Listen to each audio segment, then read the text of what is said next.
Live শুরু হয়েছে?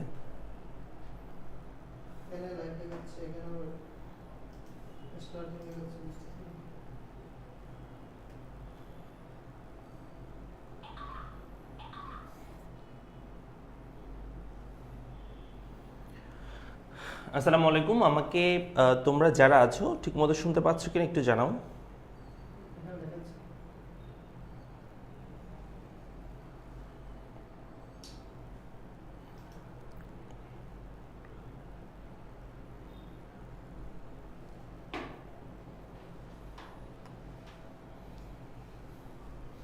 ওয়ালাইকুম সালাম। আমাকে কি শুনতে পাচ্ছ তোমরা? একটু বলো তো।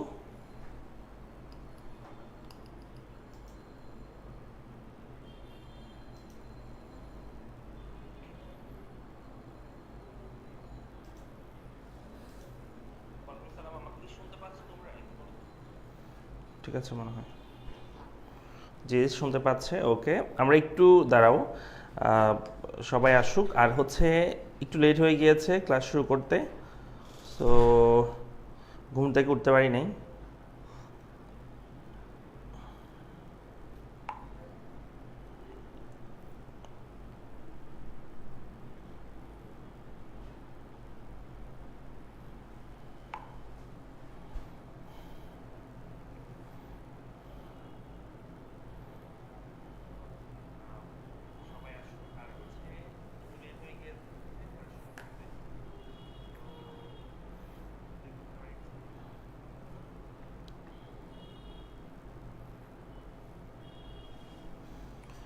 আচ্ছা, তো আমরা দেখো গত ক্লাসে চতুর্থ অধ্যায় শুরু করেছিলাম এবং চতুর্থ অধ্যায়ের আমি গত ক্লাসে তোমাদেরকে এই যে একটা লেকচার নিয়েছি যেখানে আমি তোমাদেরকে বাজার ক্লাসিফিকেশনগুলো পড়িয়েছি।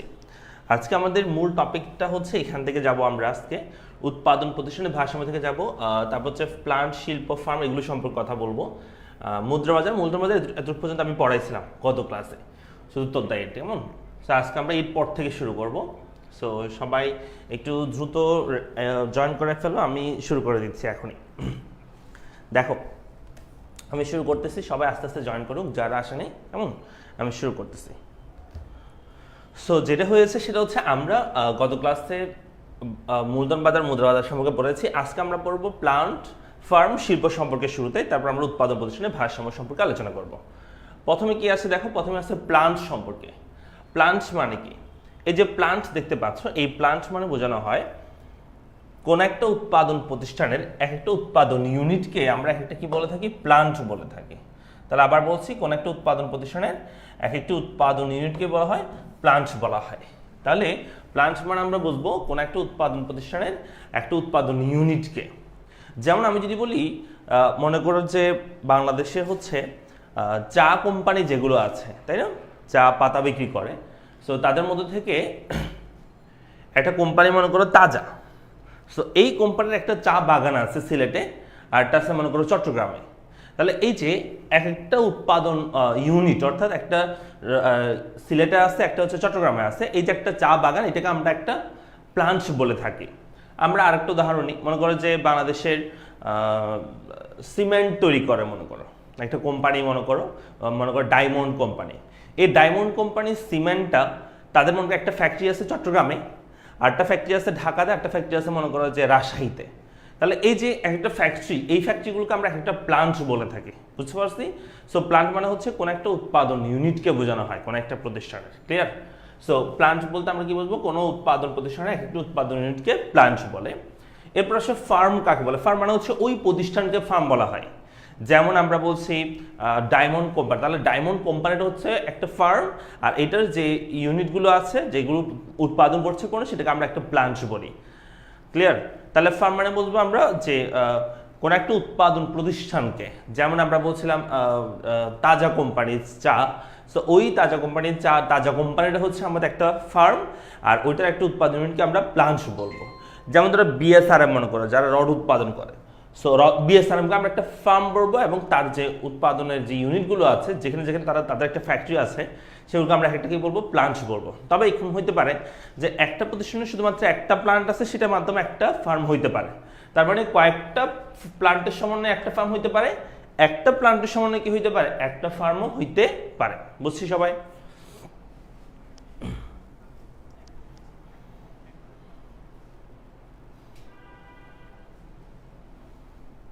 আমরা কি বুঝতে পারছি? ওকে, এরপর আসো, এরপর হচ্ছে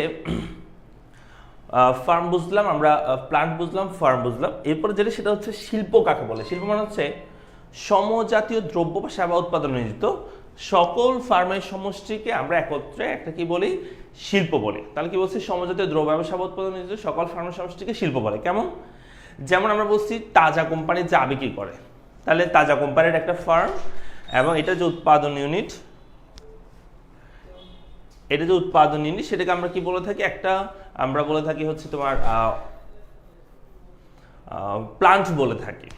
আর ওই যে তাজা কোম্পানির মতো অনেকগুলো কোম্পানি আছে, যেমন সিলন, তারপর হচ্ছে আর কি আছে, সিলন, আর কি আছে তাজা কোম্পানি, তারপর হচ্ছে ইস্পাহানি আছে। তাহলে এগুলো সবগুলো মিলে হচ্ছে যেটা সেটা হচ্ছে চা শিল্প। তাহলে সমজাতীয় দ্রব্য উৎপাদনে নিয়োজিত অর্থাৎ যতগুলো ফার্ম আছে চা উৎপাদন করতেছে সবাইকে মিলে কি হয়, একটা ফার্ম, একটা কি হয়, শিল্প গঠিত হয়। তাহলে শিল্প মানে বুঝবো সমজাতীয় দ্রব্য বা সেবা উৎপাদনে নিয়োজিত সকল ফার্মের সমষ্টিকে আমরা কি বলবো, শিল্প বলবো একত্রে। বুঝতে পেরেছি? তাহলে শিল্প মানে হচ্ছে সমজাতীয় দ্রব্য সেবা উৎপাদনে নিয়োজিত সকল ফার্মের সমষ্টি। যেমন মনে করো সিমেন্ট তৈরি করো, অন্য যতগুলো কোম্পানি আছে সবগুলো মিলে হচ্ছে সিমেন্ট শিল্প। মনে করো যে আমরা বলছি লোহা তৈরি করে, মানে রড তৈরি করে, বিএসআরএম এর কথা বলছি। সো বিএসআরএম, কেএসআরএম, আরএসআরএম, এখন যতগুলো আছে সবগুলো মিলে হচ্ছে লৌহ ইস্পাত শিল্প। বুঝতে পারছি? বাংলাদেশে তৈরি পোশাক শিল্প বানায় অনেকগুলো কোম্পানি আছে, সবগুলো ফার্ম, সেই সবগুলো ফার্মের সমষ্টিকে মিলে আমরা বলি একটা, সেটা হচ্ছে তৈরি পোশাক শিল্প। আমরা বাংলাদেশে মেডিসিন তৈরি করে অনেকগুলো কোম্পানি আছে, সবাইকে মিলে হচ্ছে আমরা বলি ঔষধ শিল্প বলি, তাই না? তাহলে এই যে সবগুলো ফার্মের সমষ্টিকে আমরা এখন থেকে বলবো সমজাতীয় দ্রব্য বা সেবা উৎপাদনে নিয়োজিত সকল ফার্মের সমষ্টিকে আমরা এখন থেকে বলবো শিল্প বলবো। তবে এখানে একটা প্রশ্ন সবসময় আসে পরীক্ষায়, সেটা হচ্ছে বলা হয় একচেটিয়া বাজারের ক্ষেত্রে ফার্ম আর শিল্পের মধ্যে কোনো পার্থক্য আছে কিনা। একচেটিয়া বাজারের ক্ষেত্রে ফার্ম আর শিল্পের মধ্যে কোনো পার্থক্য আছে কিনা। শোনো, একচেটিয়া বাজারের ক্ষেত্রে ফার্ম এবং শিল্পের মধ্যে কোনো পার্থক্য থাকে না। কেন? কারণ আমরা একচেটিয়া বাজার মানেই বলছিলাম, একচেটিয়া বাজার মানে হচ্ছে যেই বাজারে শুধুমাত্র একটা প্রতিষ্ঠান থাকবে, সেই প্রতিষ্ঠানটাই পণ্যটা বিক্রি করবে, আর অন্য কোনো প্রতিষ্ঠান এই পণ্যটা বিক্রি করবে না। মনে কর যে বাংলাদেশে চা বানায় শুধুমাত্র তাজা কোম্পানি, চা উৎপাদন করে, মানে আর কোনো কোম্পানি নাই চা বানায়, তাহলে সেটাকে আমরা বলবো একচেটিয়া বাজার। কথা বলছি? তাহলে শুধু চা কোম্পানি চা উৎপাদন করবে, এটাকে আমরা কি বলি, একচেটিয়া বাজার বলছি। সো ওই তাজা কোম্পানি উৎপাদন করবে, তাহলে একটা ফার্ম এখানে আছে, তাজা কোম্পানিটা, তাজা ফার্মটা, এখন তাকে নিয়ে কি হবে, একটা শিল্প হবে, সেটাকে আমরা চা শিল্প বলবো। অর্থাৎ একটা ফার্মের সমন্বয়ে কি হইতে পারে, একটা শিল্প হইতে পারে। যে অনেকগুলো ফার্ম লাগবে এমন না, যদি এমন হয় একচেটিয়া বাজার হয়, আমরা জানি সেই বাজারে একটা ফার্মে থাকে, একটা পণ্য বিক্রি করে, স্পেসিফিক পণ্য, তাহলে তাকে নিয়ে কি হবে, একটা ফার্ম কি হবে, একটা শিল্প গঠিত হবে। তাহলে আমরা বলতে পারি একচেটিয়া বাজারের ক্ষেত্রে ফার্ম এবং শিল্পের মধ্যে কোনো পার্থক্য নেই। পরীক্ষা এভাবে আসে যে একচেটিয়া বাজারের ক্ষেত্রে ফার্ম এবং শিল্পের মধ্যে কোনো পার্থক্য নেই। কেন? কারণ আমরা বলবো একচেটিয়া বাজারে যেহেতু একটাই প্রতিষ্ঠান থাকে, একটাই ফার্ম থাকে, যেটা একটা স্পেসিফিক পণ্য কি করে, বিক্রি করে, এটার কোনো কি থাকে না, অন্য কোনো কোম্পানি এখানে থাকে না, অন্য কোনো প্রতিষ্ঠান এখানে থাকে না, অন্য কোনো ফার্ম থাকে না সেম পণ্য উৎপাদন করে এরকম। সো যার কারণে একচেটিয়া বাজারের ক্ষেত্রে যেটাই আমার ফার্ম, সেটার মাধ্যমে কি হয়, ওই দ্রব্যের একটা শিল্প তৈরি হয়, যেটাকে আমরা বলি যে একচেটিয়া বাজারের ক্ষেত্রে ফার্ম এবং শিল্পের মধ্যে কোনো পার্থক্য থাকে না। একটা ফার্ম যেহেতু থাকে, তাকে নিয়ে কি হয়, একটা শিল্প গঠিত হয়। বুঝতে পেরেছি?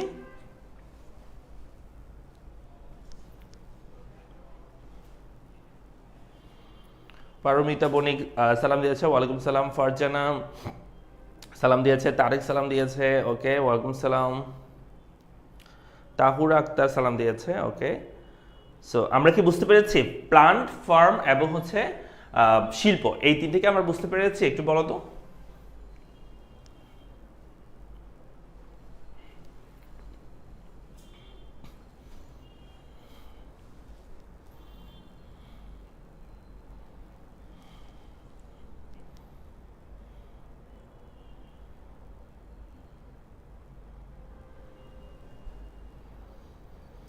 মারওয়া চৌধুরী, আলহামদুলিল্লাহ ভালো আছি, তোমাদের সবার দয়ায়। একটু লেট হয়ে গিয়েছে ক্লাসে আসতে, ঘুম থেকে উঠতে পারিনি। কেমন?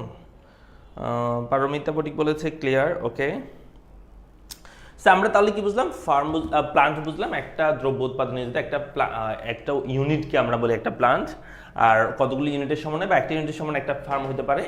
আবার কতগুলো ফার্মের সমন্বয়ে কি হয়, শিল্প হয়, অথবা একটা ফার্মের সমন্বয়ে কি হইতে পারে, শিল্প হইতে পারে। বুঝতে পেরেছি?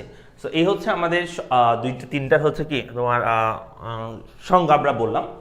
এবার এখানে লিখে দিচ্ছে একচেটিয়া ফার্মের ক্ষেত্রে ফার্ম এবং শিল্পের মধ্যে কোনো পার্থক্য নেই, কারণ একচেটিয়া বাজারের মধ্যে মাত্র একটি ফার্ম একটি পণ্য কি করে থাকে, বিক্রি করে থাকে। সো এটা একটু মাথায় রাখবা। এরপর আমরা চলে আসি, সেটা হচ্ছে পরবর্তী উৎপাদন প্রতিষ্ঠানের ভারসাম্য সম্পর্কে আমরা আলোচনা করবো আজকে।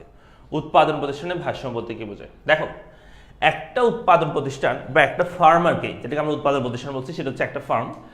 একটা ফার্ম হচ্ছে তখনই ভারসাম্য অর্জন করবে যখন তাদের যে মোট ব্যয়, কি বলছি বলো, তাদের যে মোট ব্যয়, সেই মোট ব্যয়টা কি হবে, কম হবে।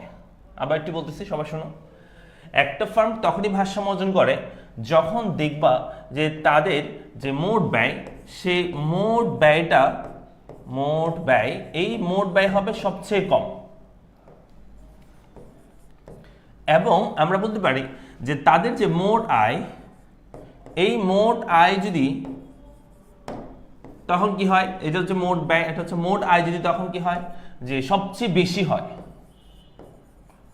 তাহলে বলছি মোট আয় হচ্ছে সবচেয়ে কম এবং মোট আয় যদি সবচেয়ে বেশি হয়, সেটাকে আমরা বলি ওই প্রতিষ্ঠান তখনই ভারসাম্য অর্জন করবে। অর্থাৎ দেখবো যে কোনো একটা সময়, যে সময় একটা প্রতিষ্ঠানের মোট আয়টা সবচেয়ে বেশি এবং মোট ব্যয়টা সবচেয়ে কম, সে অবস্থা একটা ফার্ম সবসময় কি করে, উৎপাদন চালিয়ে যাওয়ার চেষ্টা করে। এটা হচ্ছে একটা ফার্মের ভারসাম্য। তাহলে কি বলছি, যে পরিমাণে উৎপাদনে কোনো উৎপাদন প্রতিষ্ঠানের মোট ব্যয়ের তুলনায় মোট আয় বেশি হয়, সেক্ষেত্রে মুনাফা সর্বাধিক হয়। অর্থাৎ দেখবা যে মোট আয় একদম কম হবে, মোট ব্যয় সবচেয়ে বেশি হবে এবং সেখানে মুনাফা সর্বাধিক হবে। এই অবস্থাকে ফার্মের ভারসাম্য বলে। ক্লিয়ার? তো এই দুইটা শর্ত পূরণ করলে মনে রাখবা যে ভারসাম্যের শর্ত, এই শর্ত দুইটা যখন পূরণ করবে তখনই একটা প্রতিষ্ঠানের মোট আয়ের তুলনায় মোট ব্যয় কি হয়, সবচেয়ে বেশি হয়। মানে যার কারণে আমরা বলতে পারি, মোট ব্যয়ের তুলনায় মোট আয় সবচেয়ে বেশি হয়, যার কারণে আমরা বলতে পারি এটা হচ্ছে আমাদের ভারসাম্যের শর্ত। সো ভারসাম্য হইতে হলে শর্ত কি, আবার একটু শোনো সবাই, মোট আয় সবচেয়ে বেশি হবে, মোট ব্যয় সবচেয়ে কম হয়, যেখানে এই দুটো শর্ত ফিল আপ করবে। একটা শর্ত হচ্ছে প্রয়োজনীয় শর্ত।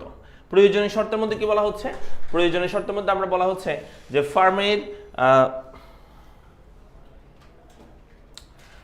প্রান্তিক আয় ও প্রান্তিক ব্যয় পরস্পর সমান হবে। কি বলছে বলো, ফার্মের প্রান্তিক আয় ও প্রান্তিক ব্যয় পরস্পর সমান হবে, অর্থাৎ এমআর সমান এমসি হবে। তাহলে কি বলছি, এমআর সমান এমসি যদি হয়, তাহলে সেই ক্ষেত্রে কি হবে, তোমার আমার কি বলতে পারি যে তোমার প্রান্তিক আয় এবং প্রান্তিক ব্যয় যদি সমান হয়, তাহলে আমাদের ভারসাম্য হবে। এটা হচ্ছে 1 নম্বর শর্ত। আচ্ছা, 2 নম্বর শর্ত হচ্ছে ভারসাম্য বিন্দুতে এমসি রেখার ঢাল গ্রেটার দেন এমআর রেখার ঢাল হবে, অর্থাৎ এমসি রেখা এমআর রেখাকে নিচে সেট করে উপর দিকে যাবে। চলো আমরা এই দুইটা জিনিস বুঝি, ভালো করে বুঝতে হবে কিন্তু, কেমন? তো এখানে দেখো তোমরা, এই জায়গায় আমি এই চিত্রটা আমি এখানে আবার রাখতেছি, তো তোমাদের বুঝতে সুবিধা হবে। দেখো,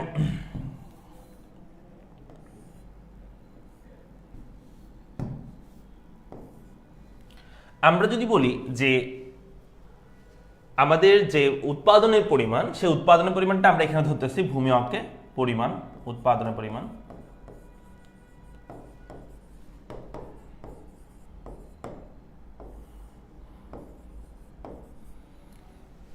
উৎপাদনের পরিমাণ ভূমি অঙ্কে ধরলাম, যেটাকে আমরা কিউ বা কোয়ার্টিল দ্বারা প্রকাশ করি।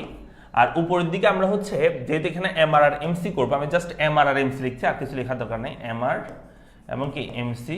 আচ্ছা, আরেকটা জিনিস লিখে দিচ্ছি, এগুলো একটু লিখে দিই, দাঁড়াও 1 minute. AR, MR, AC, MC একটু লিখে দিচ্ছি, জাস্ট এটা আমরা লিখলাম। বাট আমাদের এখানে কাজ আসবে মিলে হচ্ছে এআর এবং এমআর রেখা আঁকবো, তো এরপর আমরা এমসি রেখা আঁকবো, এসি রেখা আঁকবো না, তবু আমি মানে লিখে দিলাম। সো আমরা এখানে যদি বলি যে একটা পূর্ণ প্রতিযোগিতামূলক বাজার, তোমাদের মনে আছে কিনা দেখো, পূর্ণ প্রতিযোগিতামূলক বাজারের ক্ষেত্রে দেখা যায় যে সেক্ষেত্রে আমরা তৃতীয় অধ্যায়ে আলোচনা করেছিলাম, একদম লাস্ট টপিক ছিল। পূর্ণ প্রতিযোগিতামূলক বাজারের ক্ষেত্রে একটি ফার্মের মোট আয় এবং মোট আয়, গড় আয়, প্রান্তিক আয় পড়েছি আমরা। সে গড় আয় এবং প্রান্তিক আয়, অর্থাৎ অ্যাভারেজ রেভিনিউ এবং মার্জিনাল রেভিনিউ কি ছিল, যে পি সমান এআর সমান কি হয়, এমআর হয়। আমাদের মনে আছে কিনা দেখো, আমরা তৃতীয় অধ্যায়ে পড়েছিলাম, আমি তোমাদের মনে করাই দিই একটু। তৃতীয় অধ্যায়ে আমরা কয়েকটা জিনিস পড়েছি। একটা হচ্ছে আমাদের এসি এমসি সম্পর্কে আমরা পড়েছি। এটা যদি হয় আমাদের এসি, তাহলে এমসি কি হয়, এসি সর্বনিম্ন বিন্দুতে এমসি নিচে সেট করে উপর দিকে যায়, এটা হচ্ছে আমাদের এমসি। আবার আমরা কি পড়েছি, আমরা পড়েছি যে পূর্ণ প্রতিযোগিতামূলক বাজারের ক্ষেত্রে পি সমান এআর সমান কি হয়, এমআর হয়। এটা আমরা পড়েছি, পি সমান এআর সমান এমআর হয়। আরেকটা আমরা পড়েছি একচেটে বাজারের ক্ষেত্রে বা অপূর্ণ বাজারের ক্ষেত্রে এটা যদি হয় AR বা P বলতে পারো, আর MR রেখা কি হবে, MR রেখা হচ্ছে তার চেয়ে নিচে হবে, এটা হচ্ছে MR রেখা। মনে আছে না? দেখো তাহলে এই তিনটে চিত্র আমাদের দরকার হবে এই চ্যাপ্টারে, পুরো চ্যাপ্টারে। তাহলে এটা হচ্ছে AC MC সম্পর্ক। AC সম্পর্কের মধ্যে MC নিচে থেকে উপরের দিকে যায়, P সমান A সমান MR হয় পূর্ণ প্রতিযোগিতামূলক বাজারের ক্ষেত্রে, আর হচ্ছে একচেটে বাজার বা অপূর্ণ প্রতিযোগিতামূলক বাজারের ক্ষেত্রে এটা যদি হয় AR বাম থিটা নিম্নগামী, MR কি হবে, বাম থিটা নিম্নগামী হবে। তো এটা হচ্ছে আমাদের AR বা MR রেখা। ক্লিয়ার?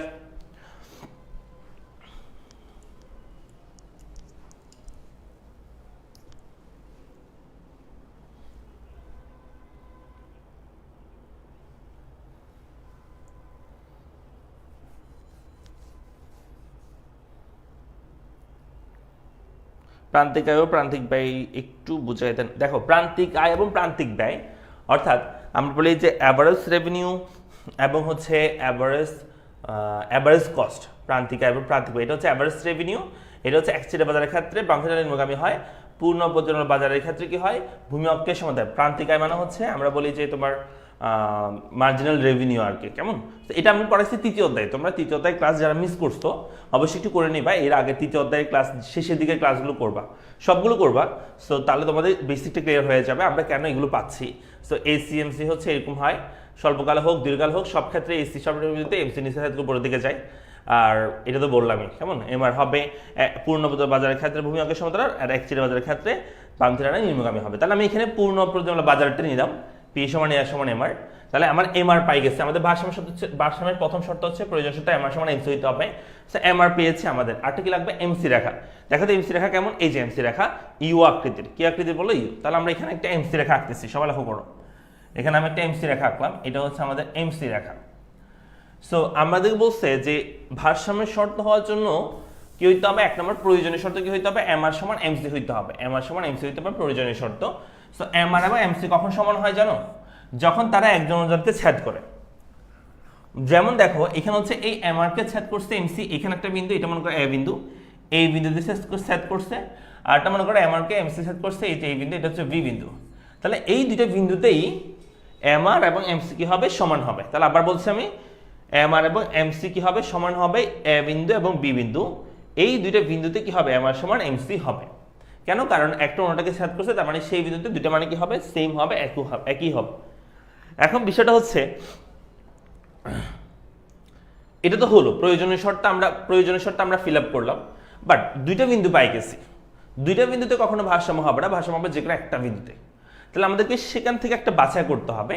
ওই বাছাই করার জন্য আমাদের পর্যাপ্ত শর্ত প্রয়োজন হয়। তাহলে প্রয়োজনীয় শর্ত দ্বারা আমরা বুঝবো যে কোন বিন্দুটা আমাদের ভারসাম্য বিন্দু, যেখানে হচ্ছে MR সমান MC হবে। সেখানে দুইটা বিন্দুতে MR সমান MC হয়েছে, তার মানে আমরা বুঝতে পারতেছি না কোনটা আমাদের ভারসাম্য বিন্দু। সো যার কারণে আমাদের আরেকটা শর্ত আমাদেরকে দেখতে হবে, সেটা হচ্ছে পর্যাপ্ত শর্ত। সেই পর্যাপ্ত শর্তের মধ্যে বলা হচ্ছে ভারসাম্য বিন্দুতে MC রেখার ঢাল greater than MR রেখার ঢাল হয়। আচ্ছা এই লাইনটা একটু পরে বোঝাচ্ছি, পরের লাইনটা বুঝো কিনা দেখো। পরে বলছে MC রেখা MR রেখাকে নিচ থেকে ছেদ করে উপরের দিকে যায়। দেখো এই MC রেখাটা এই MR রেখাকে নিচ থেকে ছেদ করে উপরের দিকে যায়। তাহলে দেখো আমি যদি বলি প্রথমে এখানে শুরুতে কি হয়েছে, এই জায়গায় যেটা হয়েছে, MR রেখাকে MC রেখা উপর থেকে ছেদ করে নিচের দিকে আসছে, তাই না? তাহলে কি এখানে ভারসাম্য হবে না? কারণ উপর দিকে ছেদ করে নিচের দিকে বলা নাই, বলছে নিচ থেকে ছেদ করে উপরের দিকে যায়। MC রেখা MR কে নিচ থেকে ছেদ করে উপরের দিকে যায়, তার মানে হচ্ছে এই MC রেখা MR কে নিচ থেকে ছেদ করে উপরের দিকে যায় এই B বিন্দুতে, তার মানে এটাই হচ্ছে আমাদের ভারসাম্য বিন্দু হবে। কেমন? তাহলে আমাদের ভারসাম্য বিন্দু করতে হবে B বিন্দু, A বিন্দু নয়, কারণ A বিন্দুতে MC রেখা MR কে উপর থেকে নিচ দিকে ছেদ করছে, নিচ থেকে উপর দিকে নয়। এটা তো বুঝলাম।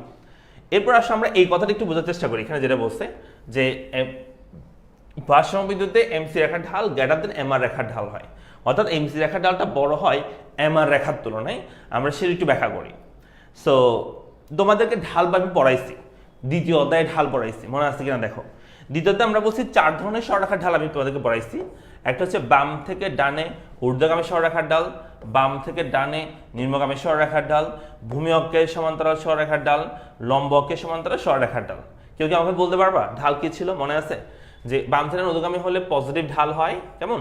বাম থেকে যদি রেখা নিম্নগামী হয় তাহলে সেক্ষেত্রে নেগেটিভ ঢাল হয়, সেই রেখার ঢাল। আর ভূমি অক্ষের সমান্তরাল হলে তার মানে এখানে কোনো ঢাল হবে না, ঢাল হবেই না, সো ঢাল হবে 0। আর লম্ব অক্ষের সমান্তরাল হলে ঢাল কি হবে? অসীম হবে। মনে আছে এগুলো? তাহলে আমরা একটু যদি বলি আবার, দেখো পাহাড় ওঠার সময় আমরা বলছি পজিটিভ ঢাল, পাহাড় থেকে নামার সময় নেগেটিভ ঢাল হবে। আর একটা একদম পাহাড় বলতে একদম সমতল পাহাড়, তার মানে এখানে কোনো ঢালু নাই, সো ঢাল শূন্য। আর একটা পাহাড় একদম খাড়া, এত বেশি খাড়া যে তুমি মানেই কাউন্ট করতে পারতেছো না, তার মানে সেক্ষেত্রে অসীম ঢাল হবে। এই 4টা ঢাল তোমাকে মুখস্থ রাখতে হবে, 4টা রেখার ঢাল। এখন তোমাদেরকে আমি এ বিন্দুটা একটু বোঝাই। এই এ বিন্দুতে আমি যদি বলি এ বিন্দুতে আমাদের যে এমআর রেখা, এ বিন্দুতে কি রেখা বলো তো? এমআর রেখা। সেই রেখাটা হচ্ছে এরকম, এমআর রেখা হচ্ছে এ বিন্দুতে এটা, এই যে এই অংশটা হচ্ছে আমাদের এমআর রেখার, এই যে ভূমি অক্ষের সমান্তরাল এমআর রেখা। আরটা হচ্ছে আমাদের কি রেখা? আরটা হচ্ছে আমাদের এমসি রেখা। আচ্ছা, তোমাদের যদি বলি এমসি রেখা দেখতে কেমন? এমসি রেখা হচ্ছে উপর থেকে নিচ দিকে কি হচ্ছে, নিচের দিকে নামতেছে, তো এটা হচ্ছে আমাদের এমসি রেখা। এমসি মনে করো এটা। তা আমি যদি তোমাকে এখন কোয়েশ্চেন করি এখানে এই এমআর রেখাটার ঢাল কেমন হবে, তাহলে স্যার এমআর রেখা যেহেতু ভূমি অক্ষের সমান্তরাল, এমআর রেখার ঢাল হবে 0, তাই না? ভূমি অক্ষের সমান্তরাল হলে কি বলছি? 0 বলছি ঢাল। আবার যদি এমসি রেখার কথা বলি তাহলে এমসি রেখা বাম থেকে কি গামী? নিম্নগামী। তাহলে নিম্নগামী হলে এটার ঢাল কি হবে? নেগেটিভ হবে, মাইনাস হবে, তাই না? এমসি রেখার ঢাল মাইনাস হবে। তাহলে এখানে কোনটার ঢাল বড়? 0 বড় না মাইনাস বড়? ডেফিনেটলি 0 বড়, মাইনাস ফিগারটা তার চেয়ে ছোট। তাহলে আমরা বলতে পারি এখানে এমআর রেখার ঢালটা বড়, এমসি রেখার ঢালটা কি ছোট। কিন্তু আমাদেরকে সেটা বলে না, বলছে এমসি রেখার ঢাল বড় হবে এমআর রেখার তুলনায়। এখানে আমাদের এমআর এর রেখাটা বড়, এমসিটা ছোট, বাট আমাদের বলছে এমসিটা কি হতে হবে? এমসি রেখার ঢাল বড় হইতে হবে এমআর এর তুলনায়, তার মানে এটা আমাদের ভারসাম্য বিন্দু নয়। এখন আমি যদি বলি বি বিন্দুর কথা যদি বলি, তাহলে বি বিন্দু দেখো। সো বি বিন্দুতে আমরা যদি দেখি, হ্যাঁ বি বিন্দু আমরা যদি দেখি এই এমআর রেখাটা হচ্ছে আগের মতো ভূমি অক্ষের সমান্তরাল এমআর রেখা, কোনো সমস্যা নেই। আবার আমি যদি বলি এমসি রেখাটা, সেটা হচ্ছে নিচ থেকে উপরের দিকে ছেদ করছে। তো আমাদের এমসি যে রেখাটা, সেই রেখাটা হচ্ছে এরকম, এটা হচ্ছে আমাদের এমসি রেখা। তো এখন প্রশ্ন হচ্ছে স্যার এই এমআর রেখা, এমসি রেখা, সরি এটা হচ্ছে এমআর, সরি আমি এমসি লিখে ফেলছি, এমআর রেখা। এই এমআর রেখাটার ঢাল হচ্ছে ভূমি অক্ষের সমান্তরাল, তাহলে এমআর রেখাটার ঢাল কেমন হবে? স্যার যেহেতু এমআর রেখা ভূমি অক্ষের সমান্তরাল, এটা ঢাল হবে 0। আর এমসি রেখাটা হচ্ছে যেহেতু ঊর্ধ্বগামী, বাম থেকে ঊর্ধ্বগামী, তার মানে ঢাল কি হবে? পজিটিভ ঢাল হবে, সেটাকে আমরা বলি প্লাস ঢাল। ঢাল কি হবে? প্লাস হবে, পজিটিভ হবে। এমসি রেখার ঢাল কি হবে? পজিটিভ হবে। ক্লিয়ার? তাহলে আমরা বলছি এমআর রেখার ঢাল হচ্ছে ভূমি অক্ষের সমান্তরাল, তো 0 হবে। এমসি রেখার ঢাল হচ্ছে বাম থেকে ঊর্ধ্বগামী, তার মানে পজিটিভ হবে। তার মানে এখানে ঢাল কোনটা বড় হবে? 0 বড় না পজিটিভ বড়? দ্যাট মিনস এখানে এমসি রেখার ঢাল বড় হবে, যেহেতু পজিটিভ সংখ্যাটা বড়। 0 হচ্ছে পজিটিভটা বড়, সো এমসি রেখার ঢাল বড় হবে। তার মানে এই কথাটা ঠিক আছে যে এমসি রেখার ঢাল গ্রেটার দেন এমআর রেখার ঢাল হবে, অর্থাৎ এমসি রেখার ঢাল বড় হবে এমআর রেখার তুলনায়। তার মানে সেটা কখন হয়? যেখানে এমসি রেখা এমআরকে নিচে থেকে উপরের দিকে যায়, সেই বিন্দুতে আমাদের কি হয়? এমসি রেখার ঢাল বড় হয় এমআর রেখার তুলনায়। একটু আমাকে বুঝছো কিনা জানো?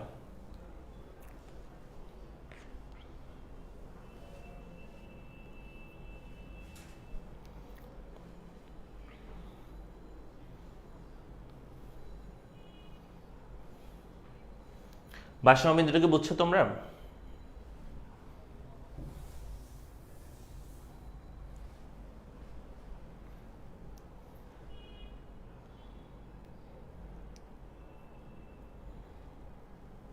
এটা আমাকে রেসপন্স করো, বুঝছো কিনা? তাহলে এখানে আমাদের ভারসাম্য বিন্দু কোনটা হবে? এই বি বিন্দু হবে, কারণ এই বি বিন্দুতে এমসি রেখা এমআর এবং এমসি সেটা সমানও। আবার কি এমসি রেখা আমাকে নিচে থেকে উপরের দিকে গেছে, তার মানে এখানে হচ্ছে এমসি রেখার ঢাল বড়টা এমআর রেখার তুলনায়। এমসি রেখার ঢাল বড় এমআর রেখার তুলনায়। ঠিক করছো? কাগজ দিছো? ফার্মার মানে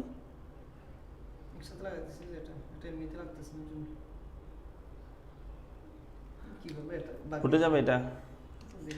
এখানে কাগজ দিতে দাও না, কেন উঠে যাবে?